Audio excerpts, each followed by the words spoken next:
ఎన్నికలకు ముందేమో ఇట్లా కూడా ఇట్లా వస్తుంది. ఇది జగన్ గారు ఎప్పుడు చూపిస్తాటారు సూపర్ 6 సూపర్ 7 అని. ఇట్లా వస్తుంది ఎన్నికలకు ముందు. ఇది చేస్తానని చెప్పడానికి ఏం దాంట్లో మరి మొహమాటం ఎందుకు? ఇస్తే అది ఎన్ని లక్షల కోట్లు అయితే ఉంది, ఇద్దాం ముందు హామీనే కదా, ఇచ్చేదే చచ్చేదా పెట్టు అని చెప్పేసి అప్పుడేమో అట్లా ఇస్తారు. ఇందులో మీరు చూస్తే నేను 2 ఊరికి సున్నా కూడా చెప్పాను. ఇవి ప్రతి మహిళకు నెలకు 1500. ఇక్కడ ఏదో ఉంది ఇది 50 ఏళ్లకు పెన్షను. ఇది చుట్ల యూత్కు 3000 నెలకు నిరుద్యోగ భృతి.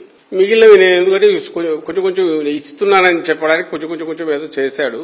అది ఏమాత్రం ఇస్తున్నాడు, ఎంత సొగసుగా నడుస్తుంది, ఎంత వయారంగా ఉంది అనేది ఈ రోజే ఐ థింక్ అమ్మఒడి అంటే తల్లికొందనం అయినట్టుంది. అది 67 లక్షలు అన్నారు. మరి ఆయన చెప్పిన దాని ప్రకారం ప్రతి పిల్లాడికి ఇస్తే, పాపకు ఇస్తే, చిన్న పిల్లలకు that should come to 80 lakhs plus ఎంతో రావాలా. ఇప్పుడు 67 అంటున్నాడు. 67 ఉందో లేదో ఎవరికి తెలియదు. 67, 86 ఒక్కోటైనా నమ్మాల్సిందే. మనకేం దానికేం శాంక్టిటీ ఏం లేనప్పుడు 67 అన్నాడు.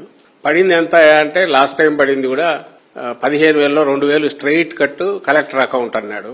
ఈసారి కూడా అట్లే ఉంటుంది అనుకుంటాను. నేను పెద్ద ఫాలో కాల. కలెక్టర్ అకౌంట్ పోయింటుంది. కలెక్టర్ అకౌంట్ నుంచి ఎక్కడికి పోయిందో తెలియదు. అది మిగిలిన వాళ్ళకు వచ్చిన వాటిలో చాలా మందికి 10,000, 8,000, 12,000 రకరకాలుగా వచ్చాయని బహుశా వరుసగా వస్తాయనుకుంటా. ఇప్పుడు బయటికి వస్తుంది ఆ అంకెల ఫిగర్స్. ఇంకా అలాగే రైతులకు సంబంధించి మా హయాంలో జగన్మోహన్ రెడ్డి గారి హయాంలో 51 లక్షలు 52 లక్షలు ఇస్తే ఆ రోజు సెంటర్ దాంతో సంబంధం లేకుండా 20,000 ఇస్తానన్నాడు రైతుకు.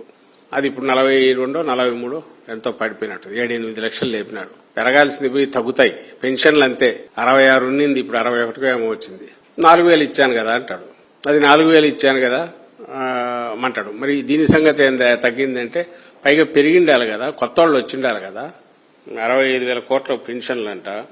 4.26 crores 4.26 కోట్ల గ్యాస్ సిలిండర్లు ఇచ్చినా అంట. ఇప్పుడు 2 ఏళ్లలో 23 లక్షల కోట్ల పెట్టుబడులు వచ్చేసినాయి. 21 లక్షల ఉద్యోగాల అవకాశాలు అన్నాడు కాబట్టి దట్స్ డిఫరెంట్ ఇష్యూ. ఉద్యోగాలు వచ్చినట్టు చెప్తున్నాడు. 23 లక్షల కోట్ల పెట్టుబడులు వచ్చాయంట. వచ్చాయా? 269 క్యాంటీన్లు, 9.71 కోట్ల భోజనాలు, అంటే దాదాపు 10 కోట్ల మంది భోజనాలు చేశారంట ఇక్కడ ఈ 2 ఏళ్లలో అన్న క్యాంటీన్లలో. మరి 24/7 కంటిన్యూస్ దడ మెషిన్ మాదిరి నడుస్తుండాలా. అంతమంది పోయి తింటుండాలా. 2 లక్షల బంగారు కుటుంబాలకు మార్గదర్శులు. అసలు ఆ కుటుంబాలు ఎక్కడ ఉన్నాయో తెలియదు. సరే, ఆటో డ్రైవర్లు 2.9 lakh వాళ్లకు 430 కోట్ల పంపిణీ. మెగా డిఎస్సి ఎంత సుందరంగా అయింది అనేది వాళ్ళ ఆక్రోశం చూస్తేనే, వాళ్ళు వచ్చి రోడ్లకు ఎక్కిందని చూస్తేనే తెలుస్తుంది. ఇంతవరకు దాని మీద ఎంతసేపు అధికారంలో ముందు పెడుతున్నారు తప్ప ఎందుకు చంద్రబాబు నాయుడు పుత్రుడు ఆయన మాస్కోలో పోయి టోపీ పెట్టుకుని పార పట్టుకొని తిరుగుతుంటాడు, ఇంకో దగ్గర ఎక్కడో కనపడుతున్నాడు. లేదా నిన్న స్టీల్ ప్లాంట్ ఇండస్ట్రీస్ మినిస్టర్ పోతాడా, ఈయనకెందుకు ఎడ్యుకేషన్ మినిస్టర్ అక్కడికి పోతాడు. అక్కడ పోయి మీ ఇళ్లలో ఏమైనా చనిపోయినారా, మీకెందుకు బాధ అని అడుగుతాడు.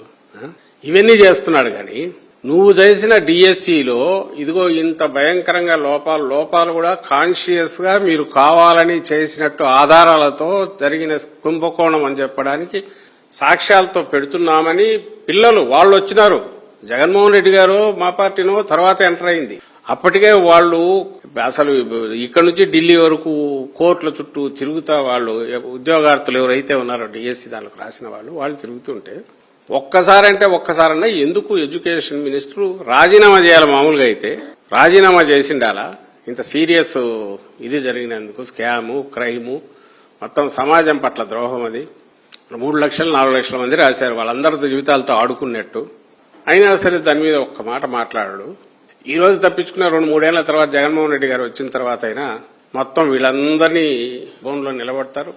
చట్టాన్ని ఫేస్ చేయాల్సి వస్తుంది. దాన్ని అయితే తప్పించుకోలేరు. 71 కోట్ల ఉచిత ప్రయాణాలు ఏం లెక్కలేని అవుతుంది.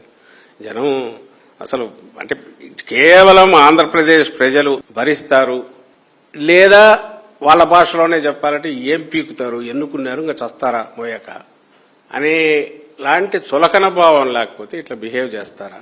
చంద్రబాబు నాయుడు గారిని అడుగుతున్నా, మీకు అలాంటి చులకన భావం లేకపోతే నీ నుంచి నీ కొడుకు వచ్చింది.